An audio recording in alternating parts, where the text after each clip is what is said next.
All right, let's just jump right in. If you're a creator right now, in 2025, you are living in a completely new world. I mean, generative AI is everywhere, right? It promises all this amazing creative freedom. But how do you actually go from typing a simple prompt into a box to building a real career? That's what we're going to map out. This is the modern creator's journey, from picking the right tools to mastering the techniques that actually get you noticed, and finally, turning your AI-powered art into actual profit. First things first, let's just get this out of the way. This whole idea that AI is coming to replace artists, it just misses the point entirely. This quote from Trendscribe really nails it. It's not about replacement, it's about reshaping everything. Think of it as empowerment. It gives you the power to create way faster, to scale your ideas bigger than you ever could before, and to build a real business, if you know how to use these tools the right way. But let's be honest, it's not always easy. We have all been there. You spend all this time writing what you think is the perfect, most detailed prompt, you hit generate, and you wait that 30 seconds, and what you get back is just completely wrong. So you tweak one word, you try again, and somehow it gets even worse. The creative pro Chase Jarvis gives this a perfect name, the prompt and pray method.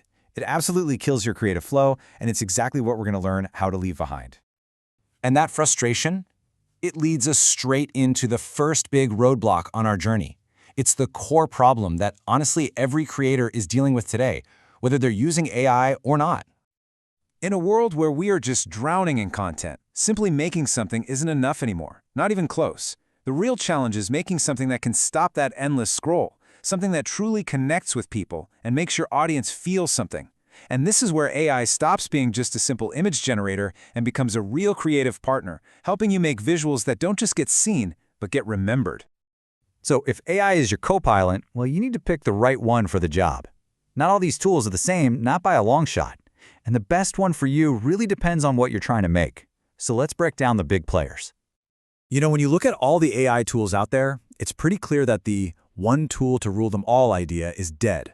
A smart creator builds a whole toolkit. So if you're after that draw-dropping photo realism, Midjourney is still the undisputed king, but you got to be ready to pay for it. If you ever need to put words on an image, Ideogram is an absolute game changer. Leonardo AI, that's your all-around sandbox, just packed with features to play with. But, and this is a big one for pros, Adobe Firefly gives you something absolutely critical: commercial safety. Peace of mind, really, because of how it was trained. Let's zoom in on this for a second. If you're a designer doing posters, social media graphics, anything with words, Ideogram is a revolution. You know how most AIs just can't spell? It's a mess of jumbled letters.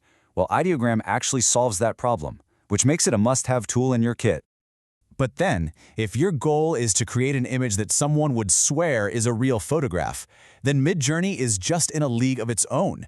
The amount of control you get, plus the ridiculously realistic results, well, that's why it's the standard for artists who are aiming for that top-tier quality.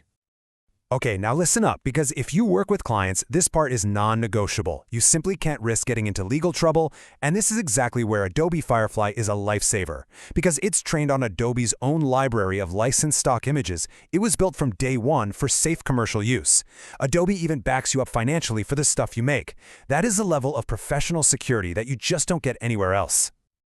All right, so you've picked your tools, you've got your co-pilots ready to go, but like we said, having the best paintbrush in the world doesn't automatically make you a great painter.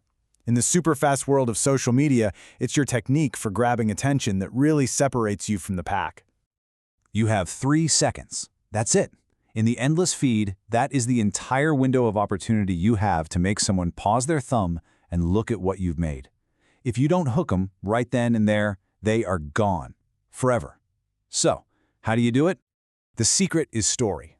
You can tell a whole story even in just 15 seconds. It all starts with a killer hook that literally stops the scroll. Then, a super fast setup gives just enough context. The climax delivers that wow moment, the core idea. And finally, the resolution gives that emotional punch that makes people remember you. This little 4-step recipe is the key to making content that doesn't just get views, it gets remembered. So what kind of hooks should you have in your toolkit? Well, here are 5 that just plain work. You can use a cliffhanger, leave them hanging so they have to see what happens next. You can use an open loop, ask a question like, "You've been doing this wrong your whole life," that their brain is just wired to need the answer to. A perfectly timed comedic quip makes an instant connection. Sometimes, just a stunning visual is enough to stop them in their tracks, or a personal story can create that immediate human bond. The trick is to play with these and see what works for you. Okay, you have the right tools. You know how to write a great hook. Now, let's level up and see how the pros are actually working. Because they're not just typing in text prompts anymore. They're using a much more interactive, real-time workflow that puts them completely in control. This says it all, doesn't it? The old way was just painful. You prompt, you wait, you get disappointed, you do it again. The new way is like a creative dance. You sketch a simple circle, and bam, it becomes a planet. You erase a line, and the whole image changes in a blink. It's the difference between playing a slot machine and actually sculpting with digital clay. And the tool that's really leading this charge is Crea AI. It completely flips the script. It takes AI from being a slot machine where you just pull the lever and hope you get lucky, and turns it into a paintbrush, a tool that you control, that responds to you. It puts the creative power right back where it belongs, in your hands. So what does this pro workflow actually look like in practice? Well, it's all about layers. You start with the mood, not the subject. You just type in the lighting, like soft window light.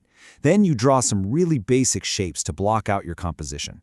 Only then do you tell the AI what those shapes are, like futuristic helmet. And then the really cool part, you can literally paint with color to add light sources. Once you've got it just right, you hit Enhance, and it creates a beautiful, high-res final image. It's a true partnership between your art and the AI's power. We've gone through the tools, the techniques, and the pro workflow. Now it's time for the final and maybe the most important piece of the puzzle, turning all this creativity into a real, sustainable career. And of course, doing it the right way. Here's the thing. When you have these incredibly powerful tools, you also get a whole new set of responsibilities. We're all figuring this out together, right? So we have to set up some ethical guardrails. How do we build a career with these tools while still being honest and keeping the trust of our audience? Let's lay down 4 basic rules. Number 1, be transparent, always. Tell your audience when AI was involved. Platforms like YouTube are already starting to require this, so get ahead of it. Number 2, add your own special sauce. Don't just post whatever the AI spits out. Use it as a starting point, then inject your own creativity. 3, you are the editor-in-chief. AI makes mistakes. It can get facts wrong. You have to check everything. And finally, respect copyright. You have to know the rules for every single tool you use. When it comes right down to it, this is what you have to remember. The AI is your assistant. Yeah, it's an amazing, superpowered assistant, but it's not the author. You are. Your ideas, your vision, your edits, your unique point of view, that's what makes the work yours. And that human touch, it is and always will be the most valuable part. Which brings us to one final, really powerful idea. Maybe the best thing AI gives us isn't a new tool or a new camera. Maybe it's the gift of time. By handling all the boring, tedious stuff, it frees you up to focus on the big ideas, the stuff that really matters. So the real question I want to leave you with is this. AI is giving you your time back. What are you going to do with it? Are you going to push your skills to a new level? Tell bigger, bolder stories? The tools are here. The next move is yours.